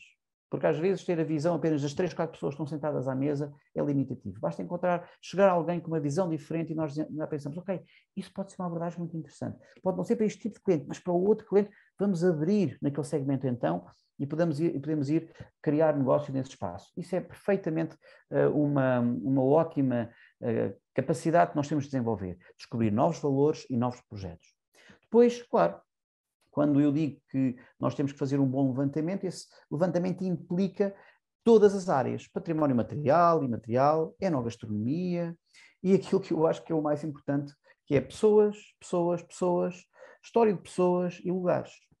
E quando eu digo história de pessoas, é aqueles que combateram, que estiveram naquele lugar e cujas narrativas nós podemos aceder através dos seus journals, através dos seus diários, que foram escritos à época, sejam portugueses, sejam franceses, sejam ingleses. Nós temos esse levantamento todo feito. A nível de investigação académica nós temos esse levantamento. Não é só Homan, não é só 3 ou 4 dos grandes historiadores das Peninsula Wars. Nós temos uma quantidade de narrativas do momento que podem ser muito úteis para que nós possamos construir não apenas a narrativa, mas integrar esse conhecimento dentro do nosso tour, dentro da nossa experiência que queremos naturalmente que seja cada vez mais memorável e cada vez mais interativa. Depois outra coisa, portanto, dos tais 3 pilares, o itinerário, o tour, que é feito em função dos clientes. E aqui, meus caros amigos, eu devo dizer que nós devemos rapidamente perceber quem é o cliente que está à nossa frente. Não é só saber a sua nacionalidade. As nacionalidades têm variedíssimas nuances. United Kingdom é muito grande, Escócia é uma coisa, Irlanda é outra, Gales é outra, Inglaterra é outra coisa. E então nós devemos saber em concreto de onde vem. Qual é a sua nacionalidade? Saber quais são as motivações que os trouxeram a Portugal, e as Peninsula Wars é uma coisa muito vasta. Quais é que são as restrições físicas? Qual é a mobilidade que essas pessoas têm? A idade, é claro, não é apenas um indicativo. Saber, inclusive, restrições alimentares ou até as preferências que essas pessoas podem ter. Isto é essencial para que eu possa construir um tour diretamente relacionado ou dirigido àquelas pessoas. E depois, finalmente, pensando estrategicamente, saber onde é que obtiveram a informação nossa. Que é para nós percebermos se os nossos canais de divulgação estão a funcionar ou não. Se nós estamos a publicitar no sítio certo. E se por acaso nós estamos a colocar a informação do nosso serviço junto daqueles que procuram este tipo de serviço turístico. Portanto, o nosso objetivo aqui, dentro do itinerário e construí-lo em função dos nossos clientes, é adequar a narrativa e personalizar o serviço, ao invés daquela repetição da chapa 5 que muitas vezes nós vemos acontecer em turismo e que se repete semana após semana. É claro que quando nós entramos nessa repetição, alguma coisa vai falhar mais tarde ou mais cedo, nem que seja a nossa alma e o nosso espírito da coisa. Depois, finalmente, a equipa de guias, colaboradores e a operação. Ora, capacitar a equipa de guias e colaboradores que interagem com o cliente deve ser um dos nossos pontos principais da nossa operação. O inglês que é falado, a terminologia própria do Military Tourism tem que estar ali presente, tem que estar muito bem trabalhado. Tem que cumprir perfeitamente a funcionalidade para vários tipos de clientes, sejam American English, sejam British English, essa questão tem que ser tratada diretamente. Depois temos que olhar para as narrativas históricas, que ainda há pouco falei, para a existência dos journals e para todo o contributo para a história e também para as perspectivas de um lado e do outro. Portanto, não podemos olhar apenas para as escritas ou para as narrativas britânicas, nós temos que olhar também para algumas daquelas que foram escritas pelos franceses e que também ajudam a este conhecimento. E depois, claro, algo que é francamente conhecido pelos anglófonos, que é a Sharp Series, portanto, Richard Sharp e o grande Robert Cromwell, que escreve livros extraordinários que acabam por, nos anos 80 e 90, ser uma série conhecida no United Kingdom, na Inglaterra, e que acaba por ser verdadeiramente, enfim, um fator de união entre todos os history buffs das Peninsula Wars. Não há ninguém que não venha ao nosso território, ao nosso país, que seja britânico e que não tenha ouvido do Sharp Series. Over the Hills and Far Away é uma das expressões que nós vamos estar continuamente a ouvir, seja em relação à música, seja a marcha dos granadeiros britânicos, a British Grenadiers March. Portanto, é uma coisa extraordinária poder ligar estes pontos comuns que nós temos entre as várias nações. E depois, claro, a operação. A operação deve assentar dentro daquilo que é uma máxima, que é garantir o conforto, o bem-estar, a segurança e o cumprimento do programa. Esta máxima que eu tenho vindo a ensinar aos guias acaba por ser particularmente importante, porque é quase não é um mantra, mas é conforto, garantir o conforto, bem-estar, a segurança e o cumprimento do programa, para que o cliente perceba que está a lidar com profissionais e que nós temos exatamente essas prioridades presentes. Depois, claro, construir uma operação com processos, isto é muito importante, para contrariar aquela nossa vontade de fazer em cima do joelho, e monitorização contínua desses mesmos processos. E pensar sempre em plano B e plano C. Para quê? Para que nós possamos estar preparados para lidar com uma situação, enfim, não esperada. E, finalmente, meus caros, fazer um test drive de todo o tour. Não há tour nenhum que seja lançado em que nós que corra bem se nós não fizermos um test drive. O test drive serve para afinar tudo. Inclusive, podemos pegar uma coisa. É pegar nos nossos parceiros e incluí-los nesse test drive e fazermos a visita guiada para esses nossos parceiros. Para eles perceberem que estão integrados dentro de um percurso muito mais complexo e que eles não estão lá apenas para providenciar o pão com chouriço, o queijo e o vinho de Bucelas. O bom do Larinto. Diga-se de passagem, até o Elton gostava muito. Portanto, isto, meus caros amigos, a nossa visita técnica e esse sucesso vai resultar de quê? Primeiro, de um conhecimento profundo e atualizado do terreno, dos recursos e da operação. Depois, de uma capacidade de inovar e adequar a um cliente sempre exigente e altamente conhecedor. Não partam do princípio que quem vem fazer as linhas de Torres, ou Almeida, ou qualquer outro campo de batalha, como Saco, Vimeiro, Polícia, seja o que for, Coa, seja o que for, que já, enfim, que nunca ouviu falar daquilo. Às vezes, o Charles Holman é o seu livro de cabeceira e eles conhecem exatamente que movimento é que foi feito pela Light Division, onde é que estava o Bob Crawford, onde é que estava A, onde é que estava B, onde é que estava o regimento este, sabe-se perfeitamente, nós temos de estar a par desse conhecimento. E depois, claramente, se nós quisermos ter sucesso, meus caros amigos, eu sugiro o seguinte: criar uma rede internacional de contactos, onde se torne visível o nosso produto diretamente a quem interessa. Portanto, eu quero lançar visitas guiadas dentro de Battlefield Tourism, junto de reenactors que têm a possibilidade, que viajam até à Península Ibérica, que têm interesse nas Peninsula Wars. E, naturalmente, é aí que reside o nosso foco. É claro que eu posso libertar o produto turístico para Portugal, mas nós devemos claramente internacionalizar e dar visibilidade àquilo que é o nosso produto turístico. Se nós não fizermos essa visibilidade, nós vamos estar apenas a trabalhar no nosso quintal. E isso, meus caros amigos, não é isso que nós pretendemos. Portanto, não se esqueçam também de outra coisa. Há uma máxima de Napoleão, uma das muitas, que às vezes quase que contrariando tudo isto que eu estive a dizer, e termino já, a grande arte é mudar durante a batalha. Ai do general que vai para a batalha com um esquema. E assim já dizia Napoleão. Portanto, meus caros amigos, às vezes a capacidade de inovar e de nos adequarmos à realidade do momento tem que ser também um golpe de genialidade. Saibamos fazê-lo. E dessa forma, eu diria que continuaremos a honrar a nossa história e todos aqueles que nos fizeram hoje em dia. O que nós somos e o que seremos. Portanto, estou disponível para questões. Meus caros amigos, foi um prazer muito grande. Espero não ter ultrapassado o tempo. E envio um abraço para todos. Muito obrigado. Lígia. Muito obrigada, Marco. Obrigada aqui por esta exposição. Penso que todos estão de acordo que foi muito interessante. Portanto, muito obrigada aqui por esta partilha. Antes de darmos início ao nosso debate, portanto, apresento aqui a doutora Ana Bento, chefe de Divisão de Desenvolvimento Territorial da Câmara Municipal da Lourinhã, e que nos vai falar aqui também de um equipamento subejamente conhecido, portanto, o Centro de Interpretação da Batalha do Vimeiro. Ana, tens a palavra. Muito boa tarde a todos, conseguem ouvir-me? Estão a ouvir-me bem?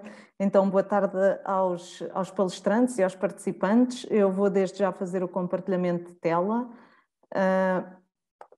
e vou só pedir, Lígia, se puderem só confirmar se estão a ver. Pronto. Sim, está a passar.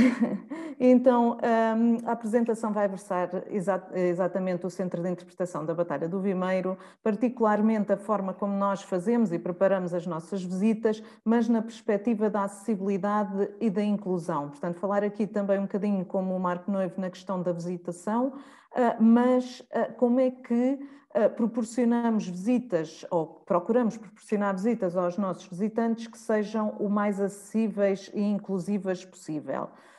O Centro de Interpretação da Batalha do Vimeiro, antes de mais dizer que é um equipamento cultural e turístico do município da Lourinhã, portanto, e o município da Lourinhã integra aqui este projeto dos itinerários napoleónicos, e a missão do Centro de Interpretação é estudar, investigar, salvaguardar e ativar turisticamente este património histórico-militar que resulta da Batalha do Vimeiro. Quem nos visita pode fazê-lo de duas formas, com visita orientada ou com visita livre. E com visita orientada é um bocadinho aquilo que o Marco também já estava a dizer, não pode haver visitas, é importante que não exista visitas standard, que as visitas sejam sempre adequadas àquilo que é o perfil do visitante. E nós temos um serviço educativo estruturado, com visitas diferentes, consoante os níveis etários, escolares, mas mais do que isso, muitas vezes há dois grupos com as mesmas características à partida, no mesmo nível etário, do mesmo nível escolar, ou mesmo nos adultos, grupos à partida semelhantes, que na verdade têm características muito distintas, e é importante, quando as pessoas fazem o agendamento das visitas e quando nos fazem chegar essas informações, perceber a diferença que existe entre os grupos e as características específicas para podermos adaptar as nossas visitas orientadas e torná-las o mais inclusivas possível. No caso das visitas livres, portanto, em que as pessoas vêm e fazem o circuito de visitação sozinhas, é importante que os espaços também estejam dotados de equipamentos e de recursos que possam tornar a experiência do visitante realmente significativa e que vão ao encontro das necessidades de cada uma das pessoas. E então aquilo que nós fizemos foi renovámos o Centro de Interpretação, criámos um novo circuito expositivo com o apoio de uma linha de apoio do Turismo Portugal, a linha de apoio ao turismo acessível do programa Valorizar, em que procuramos exatamente agir a pensar nesta questão da acessibilidade e da inclusão. E quando falamos em acessibilidade e inclusão, muitas vezes pensa-se logo na questão das cadeiras de rodas.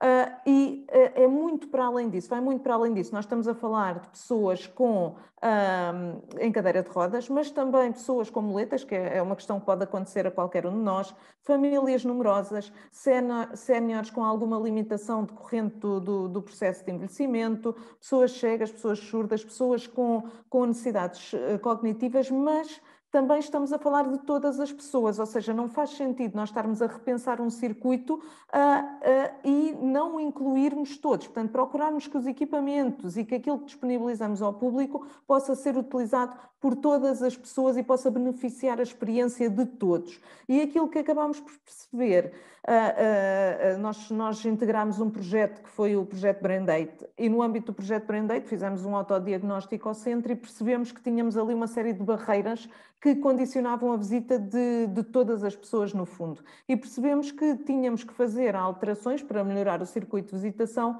fossem alterações tanto no exterior como no interior.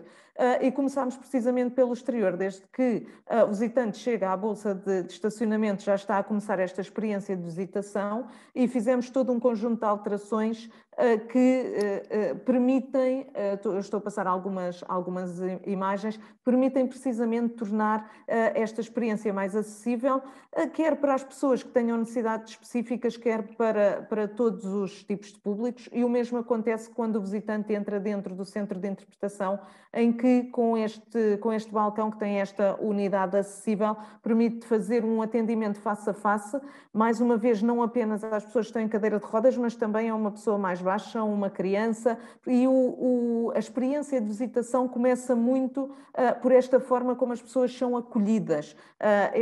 O Marco também estava a falar desta importância dos recursos humanos, a forma como os recursos humanos acolhem as pessoas, como as recebem, e o facto de termos equipamentos que também venham favorecer este atendimento mais inclusivo e mais acolhedor é sem dúvida fundamental.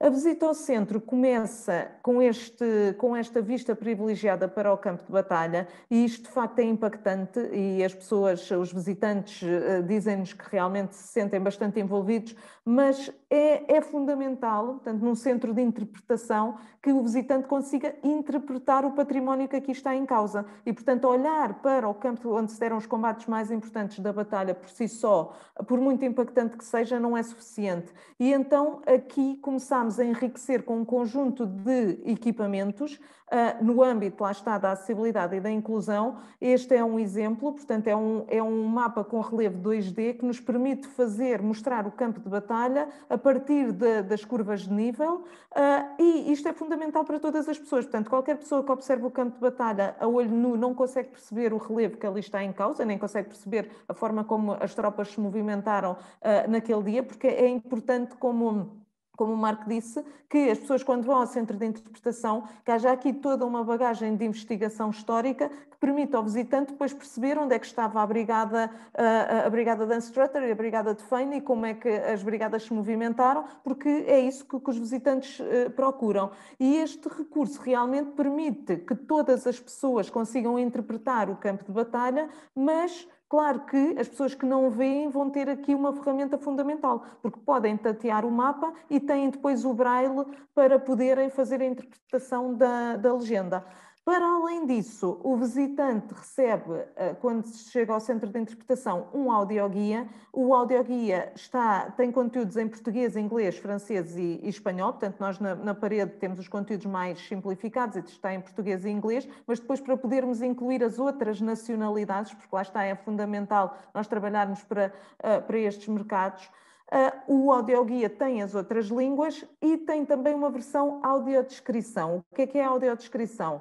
Quando uma pessoa cega entra dentro de um espaço, qualquer espaço, é importante que, antes de passarmos à parte da interpretação do património histórico propriamente dito, que a pessoa consiga criar uma imagem mental do sítio onde está. Perceba se está numa sala grande, pequena, se tem um janelão com as X dimensões à sua frente, o que é que está a ver, o que é que não está, e depois sim passar à parte da interpretação histórica propriamente dita. E isto é fundamental, e qualquer pessoa que nos visite pode pedir para fazer a versão da audiodescrição, e é interessante porque mesmo quando nós estamos a ver o espaço, quando ouvimos a audiodescrição, vemos muitas coisas nas quais não costumamos reparar. E isto é curioso, e, portanto, qualquer pessoa pode fazer. Os audioguias são iguais, portanto, quer seja a versão em inglês genérica, quer seja a versão audiodescrição em espanhol, o circuito é o mesmo. Portanto, as pessoas chegam ao centro de interpretação, têm esta interpretação do campo de batalha, têm uma sala com os antecedentes históricos, uma sala sobre os exércitos do período napoleónico e uma sala sobre a Batalha do Vimeiro. E cada sala tem 4 pontos com o audioguia, e o audioguia permite simplificar muito e tornar a experiência muito mais leve e muito mais interessante, porque vai buscar também curiosidades, e isso ajuda a que a experiência do visitante seja muito mais fluida. A forma como temos os textos nas paredes também foi repensada, portanto, tentar pôr os textos mais simples, pensar os contrastes, pensar os grandes títulos para que as pessoas se orientem melhor. Tudo foi pensado desde o conteúdo até ao próprio tipo de letra que foi utilizado, e nesse aspecto é muito importante, quando se repensam estes espaços, ter sempre uma entidade especialista que nos acompanhe, porque nós não somos especialistas em acessibilidade, queremos ter um espaço acessível, que seja o mais inclusivo possível, e ter uma entidade que seja especialista nesta questão da acessibilidade e da inclusão é fundamental, porque nos chama a atenção para questões em relação às quais normalmente não pensamos. Para além disso, os conteúdos que estão disponibilizados nas paredes ainda são simplificados com esquemas e com vídeos. É muito diferente nós estarmos a ver um texto que nos explica como é que funciona uma peça de artilharia do período napoleónico. Outra coisa diferente é estarmos a ver um vídeo com um grupo de recriação em que estamos a ver o grupo a fazer o carregamento do canhão, e isso torna a capacidade de interpretação, que é isso que se pretende num centro de interpretação, muito maior.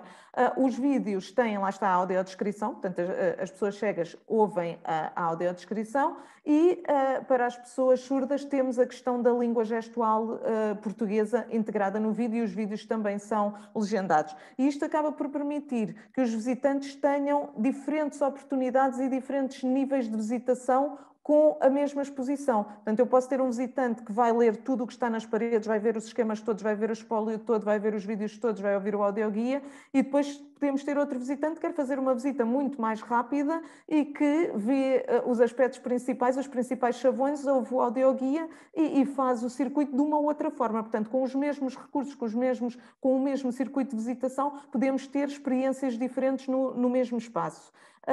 Todas as salas têm também um guia em escrita simples, porque, portanto, isto de trabalhar para muitos públicos diferentes e criar uma exposição com interpretação de património para muitos públicos diferentes é muito difícil, porque nós temos que simplificar para as pessoas que querem fazer uma visita mais rápida, mas depois não podemos esquecer que há os especialistas cujas expectativas não podem ficar defraudadas, e criar aqui um meio termo que permita interpretar os conteúdos, não saltar nenhum conteúdo que seja fundamental para um especialista, mas torná-lo acessível a todas as pessoas é realmente um desafio, e portanto depois acabamos por ter também estes guias em escrita simples que vêm simplificar ainda mais, e as pessoas podem pedir a consulta destes guias, que estão em português, inglês, francês e espanhol, mais uma vez sempre estas 4 línguas, e que são conteúdos multiformato. Têm relevos, têm braille e têm a língua gestual portuguesa e os sinais internacionais.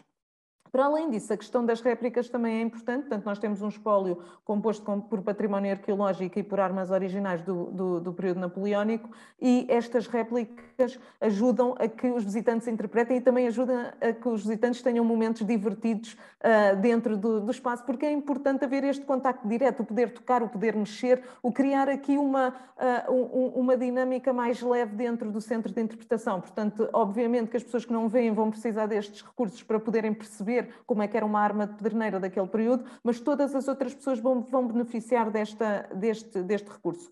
No final, existe um vídeo no auditório que é uma súmula de tudo aquilo que o visitante viu, e mais uma vez tem a língua gestual portuguesa, tem a audiodescrição e tem a legendagem. Uma outra coisa que o centro não tinha era a plataforma elevatória, e acabámos por optar por esta plataforma que parece mesmo um elevador e pode ser usada por todas as pessoas, ou seja, nem as pessoas com necessidades específicas se sentem diferentes por estar a usar um equipamento diferente, nem as outras pessoas ficam excluídas, ou seja, vem beneficiar a visita de todas as pessoas. As crianças gostam muito, acabam por se divertir também.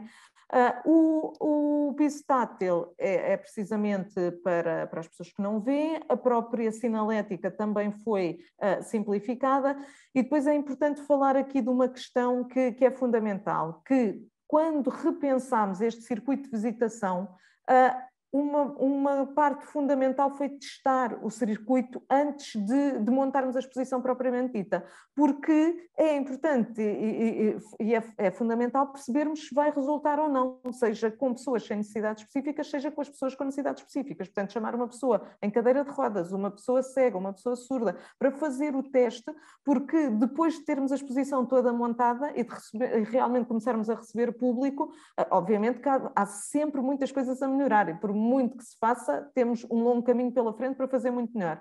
Mas é fundamental que tudo isto seja testado antes de ser implementado. E outra coisa fundamental, mais uma vez voltando à questão dos recursos humanos, é a capacitação dos recursos humanos. Porque nós podemos ter um espaço realmente com todos os recursos e depois, se não tivermos recursos humanos devidamente capacitados na questão do atendimento ao público, mas também na questão do atendimento ao público ao nível da acessibilidade e da inclusão, depois as coisas não vão resultar. Portanto, um exemplo concreto Quando nós estamos a fazer atendimento ao público e recebemos alguém com uma necessidade específica, atitudes de condescendência, de infantilização, que não podem ser tidas, não é? Por vezes acontece. E, portanto, a capacitação é fundamental para evitar essas situações. Ou mesmo quando recebemos alguém que não ouve e temos a tendência de olhar para a pessoa, para o acompanhante, e não devemos fazê-lo, devemos olhar para a pessoa, devemos comunicar com a pessoa e, portanto, esta questão de capacitar os recursos humanos faz toda a diferença no que toca à visitação dos territórios. Portanto, ter recursos humanos devidamente capacitados e os recursos que temos, os equipamentos, estarem também devidamente testados. Uma outra coisa que a candidatura nos permitiu fazer foi precisamente criar o site acessível, e no site acessível nós criámos uma experiência de visitação diferente agora durante a pandemia. Portanto, durante a pandemia, como tivemos o espaço fechado, quisemos que os visitantes continuassem a poder entrar dentro do centro de interpretação. Eu vou tentar só mostrar aqui um bocadinho do nosso tour virtual, que é uma forma diferente de fazer a visitação do território, a fazê-la de forma virtual. Eu penso que estejam a ver, portanto, já estou aqui na entrada do centro. Portanto, o podermos entrar através do tour virtual, perceber como é que é o centro de interpretação, os equipamentos que tem, aqui a zona do acolhimento, as várias salas, por exemplo, agora vou-me dirigir aqui à sala dos exércitos do período napoleónico. Obviamente que o tour, portanto, por muito que nos permita entrar dentro das salas e ver pequenas partes dos vídeos e tudo mais, não substitui a experiência de visitação. Eu vou tentar só sair. Pronto. Não substitui a experiência de visitação, porque o objetivo sempre é que as pessoas venham aos territórios, permaneçam nos territórios, consumam nos territórios. E, portanto, o que é que o tour faz? Permitiu, durante este período da pandemia, que continuássemos a ter, de alguma maneira, as portas abertas, que foi bastante importante, mas, ao mesmo tempo, serve como um convite à visitação dos territórios. Portanto, quem aqui vier não vai conseguir usar os audioguias, ver os vídeos todos, portanto, usufruir das réplicas, e, portanto, isto é um convite para que as pessoas nos venham visitar e venham conhecer o território, o que é, sem dúvida, fundamental. Outra coisa que esta candidatura também permitiu foi expandir a experiência deste usufruto patrimonial que se faz dentro do centro de interpretação pelo território, ou seja, sinalizar pontos no Vimeiro alusivos à batalha, sejam eles a Casa-Quartel, o Hospital de Campanha, e sinalizá-los também com placas inclusivas que permitam identificar estes pontos e permitam que os visitantes possam, depois de visitarem o centro de interpretação, permanecer no território e circular e usufruir de outro património. Entretanto, submetemos uma outra candidatura à linha de apoio à Operação Renovação de Aldeias, da Lidera Oeste, que nos permitiu enriquecer esta experiência de visitação no exterior com pinturas murais alusivas às invasões francesas e também com alguma estatuária que está espalhada um pouco por toda a aldeia e que permite criar aqui uma experiência mais imersiva dentro desta temática das invasões francesas. Este pequeno percurso dentro da aldeia, que tem cerca de 2 km, está devidamente sinalizado, é um PR, é mesmo um PR, e depois temos 2 PRs, o PR com cerca de 16 km, o PR3, e um outro PR um bocadinho mais pequenino, que é uma adaptação do PR3, que tem 13 km. Portanto, para além desta possibilidade de visitar o centro de interpretação, depois há a possibilidade de percorrer o campo de batalha e de viver a experiência no local, e o próprio centro de interpretação também proporciona a questão dos battle tours, a possibilidade de ir ao campo e de fazer ali uma interpretação e de perceber, porque é diferente estarmos a interpretar a batalha no centro de interpretação ou nos próprios locais onde a batalha aconteceu. Quem quiser saber mais sobre o centro, deixo aqui só as redes, o CIBV, Centro de Interpretação da Batalha do Vimeiro, o Facebook, o nosso Instagram e também o site batalhadovimeiro.pt, e fica aqui o convite a todos para que venham visitar e para que venham conhecer este património. Muito obrigada. Obrigada, Ana. Obrigada aqui sempre por estas apresentações, sempre direto ao assunto, portanto, sempre com esta dinâmica e parabéns também pelo trabalho que têm feito aqui no CIBV. E, portanto, terminamos, portanto, estas comunicações dos nossos palestrantes.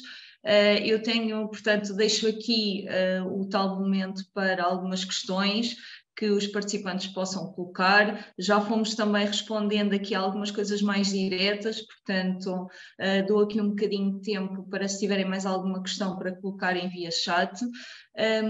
Quero também reforçar, portanto, que na próxima quarta-feira vamos ter a última sessão, portanto, o último dia, com mais 2 sessões temáticas, uma sobre o storytelling, narrativas aplicadas ao património e turismo militar, e a outra sobre a internacionalização da rede. E, portanto, faço também aqui este convite, portanto, quem ainda não se inscreveu, que ainda se pode inscrever para a última sessão da próxima quarta-feira, dia 16, que começa às 14h30. Portanto, eram obviamente muito bem-vindos, portanto, quero também cumprimentar aqui a nossa plateia, portanto, que têm sido também fiéis desde o início, portanto, estão cá todos, têm-se mantido. Penso que estas sessões têm sido muito interessantes para todos, portanto, podem também trocar aqui algumas ideias. Eu não sei se alguns dos nossos oradores, algum dos nossos palestrantes tem alguma questão, algum comentário que quisesse fazer, portanto também deixo aqui isso em aberto. E, entretanto, portanto, também tenho aqui a nota de Rita, portanto, que está aqui a auxiliar também esta sessão, a Rita da Comunidade Intermunicipal da Região de Coimbra, portanto, que ela está a deixar também. Vamos deixar também aqui os e-mails para, se houver alguma questão em termos de, enfim, de logística, que há alguma questão mais técnica, que possam também depois enviar para os nossos e-mails. Não sei se os oradores querem fazer algum comentário antes de eu despedir, uma vez que não temos aqui mais nenhuma questão. Eu posso. Não sei se me estão a ouvir? Sim, sim. Então eu posso. Antes de mais, já que estão na reta final, agradecer uma vez mais o convite que foi endereçado e dizer que assisti e ouvi atentamente a todas as apresentações e fiquei mesmo muito feliz por verificar e por perceber a evolução dos trabalhos, que vou, de alguma forma, acompanhando com alguma distância nesta fase da minha vida profissional, mas só que saber que hoje as coisas vão correndo e que este tipo de abordagens e esta relação com o património histórico-militar, que é um facto, que já não é só uma tentativa ou uma suposição, já é um facto e que vamos avançando, e por isso mesmo fico muito contente. Saudar, porque também foi descortesia da minha parte, mas também na altura eu não estava à espera e fiquei muito surpreso por como só via 5 caras, não sabia que estavam todos, os participantes já cá estavam, e fiquei muito surpreso e acabei por não saudar os participantes, a Sandra, a Ana Bento, a Rita, também a Rita já não vejo há muito tempo, e também, por último, Marco Noivo, a quem envio um grande abraço, e só dizer aqui 3 ou 4 aspectos que eu fiquei aqui e escrevi do Marco Noivo, que eu também tinha, isto é tal coisa, estávamos aqui em plena conversa, também tinha aqui escrito alguns tópicos sobre isso, que era a questão da formação, e acho que não devemos ter medo de o referir, e já que, se calhar, ouvindo as vossas apresentações, talvez agora eu presinta que a minha abordagem se calhar foi um bocadinho cáustica, espero que não, mas é a questão da formação. A questão da formação é importante. E estamos a chegar, se calhar, àquela situação, se me permitem, que é o indivíduo que se ajeita. O indivíduo que se ajeita, Agora que vamos muito nas obras da construção civil, não temos pessoas para a construção civil, então há um indivíduo que sempre se ajeita, que dá um jeitinho na canalização e na eletricidade. E nós vamos aparecendo aqueles indivíduos que se ajeitam para fazer certas coisas. E efetivamente não. Nós temos aqui equipas multidisciplinares, se calhar certamente aqui no meio destas quase 100 pessoas que estiveram hoje aqui presentes, estamos a falar de técnicos de turismo, estamos a falar de antropólogos que trabalham na área do turismo, estamos a falar de geógrafos que trabalham na área do turismo, estamos a falar de pessoas que trabalham na área da comunicação em turismo, ou seja, é necessário trabalhar em equipas multidisciplinares, mas só com pessoas qualificadas. E tem que haver cada vez mais nós, técnicos, de alguma forma, passarmos esta mensagem e transmitirmos isto, porque o trabalho, para ser bem feito, como o Marco referiu assim muito ao leve, tem que ser feito por pessoas qualificadas. Porque mais cedo ou mais tarde vai haver ali uma falha e isso acaba a prejudicar todo o trabalho que foi feito. É questão também do levantamento dos recursos, o levantamento da informação, aproveitar muitas vezes chamam-nos ou sou consultado, ou vamos, e que nós falamos, por exemplo, na questão da antiga levantamento do sistema de informação da antiga GEM, da Direção-Geral de Edifícios e Monumentos Nacionais. Agora não me recordo da atual, mas que é o www.monumentos.pt, tem um sistema de inventário que as pessoas podem utilizar, qualquer imprecisão que lá esteja, podem depois verificar essa imprecisão com pessoas mais próximas, etc. Ou seja, a parte do SIG, já existem muitas plataformas públicas de SIG também disponíveis online. Existem estabelecimentos de ensino superior que estão, perdão a expressão, sedentos também de receber estes desafios e de integrar. Ou seja, já não é uma desculpa que os territórios possam ter. A parte, depois, por último, que o Marco disse, a questão da humanização. Também nós temos que humanizar os nossos projetos e acho que, acima de tudo, também abordei essa questão.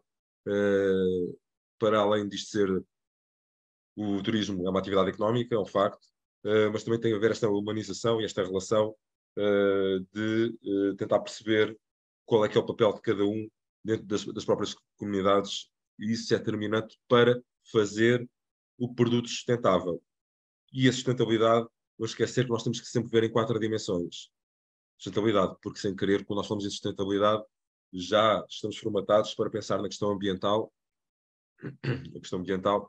mas não é só ambiental, mas também temos a componente económica, a componente social e a componente cultural no mínimo. São 4 dimensões que temos de ter presentes. E sim, e quando estiverem preenchidas, existe esta componente da sustentabilidade. E a Ana Bento também abordou aqui uma coisa também assim ao de leve, que eu também costumo por norma referir, que acho que é mesmo determinante e é mesmo para encerrar, acho que isso serve mesmo para encerrar, que é algo, e eu também faço aqui o desafio, quem quiser pode dizer assim, cala-te, não voltes, estás completamente enganado, que é a questão da monitorização e avaliação dos projetos e dos produtos. Avaliar no final, ou seja, vamos monitorizar, vamos arranjar indicadores, vamos apresentar indicadores inicialmente, vamos acompanhá-los e depois no final vamos avaliar. E porque a avaliação não é má, ou seja, isto foi algo que nos foi incutido, que a avaliação era má. É um peso que nós carregamos, mas não, é um processo de melhoria. Isto pode-se refazer e vamos para atingir os nossos próximos, desenvolver o nosso próximo plano de atividades com base naqueles acertos e com base naquelas correções. Eu sei que nós técnicos estamos sobrecarregados e que muitas vezes não conseguimos dar andamento a esse processo todo. Também sou o primeiro a dar uma palmatória neste contexto. Agora, este processo existe, nós incluímos nos nossos planos, nós incluímos e afirmamos isso, assinamos por baixo e muitas vezes falhamos. Falhamos porque não acabamos também por não ter tempo e também quem delega em nós ou quem tem esse poder de decisão também de alguma forma não atribui se calhar a importância que tem. Porque muitas vezes os resultados podem dizer o contrário. E agora, há pouco quando estava a falar, eu lembrei perfeitamente, ele já acompanhou isso, um dos primeiros trabalhos que nós fizemos que eu fiz sobre o turismo militar, quando cheguei à conclusão que o turismo militar não existia, ou não funcionava. Está publicado. Está publicado, uma publicação de um livro do Centro de Investigação da Academia Militar. E disseram-me assim, mas você vai publicar isto? Disse, então foi o resultado. É o resultado. Ou seja, nós agora temos que dar aqui a volta para isto começar a funcionar, se vale a pena ou não vale a pena, tal, arranjar outra forma. Esta é a minha maneira e a forma de trabalhar e de pensar, felizmente, e eu não estou desiludido, pessoal e com as pessoas com que me rodeio e as pessoas que fazem equipa comigo. E acho que é tentar ser honesto para com o próximo. tentar ser honesto, por todos os nossos projetos e tudo o que aqui apresentaram, não preciso dizer que são referências e são uma maravilha, nomeadamente as linhas Torres, a Lourinhã, são sempre produtos de referência e vão ser sempre produtos de referência nesta área, e são exemplos e que devem ser sempre anunciados como trabalhos a seguir. Agora, há um mundo que se calhar podemos desbravar no intuito de atingirmos o outro patamar. Por isso, alonguei-me. Cumprimentos a todos. Obrigado. Obrigada, João. Obrigada. Não sei se mais algum dos oradores quer fazer algum comentário antes de encerrarmos. Não? Enfim, então nós deixamos, portanto, qualquer questão, qualquer coisa que, enfim, que não tenha sido respondida, nós deixamos os nossos contactos, o meu e o da Rita, portanto podem entrar em contacto connosco, estejam à vontade, e portanto eu espero por todos... Espero por todos na próxima quarta-feira, dia 16 de novembro. Quero agradecer aqui, em nome da organização, todos os participantes, a todos os oradores que estiveram aqui connosco e que partilharam aqui esta experiência, não é? No fundo, cada uma das vossas experiências profissionais, e penso que foi um momento bastante enriquecedor. Penso que todos partilhamos da mesma opinião, e portanto quero fazer este agradecimento especial deste tempo que também disponibilizaram para estar aqui connosco. Foi um gosto. Muito obrigada a todos, aos nossos participantes, espero por vocês, portanto, na próxima quarta-feira, para encerrarmos estas sessões de trabalho, e um bem-aja a todos e boa tarde. Muito obrigada.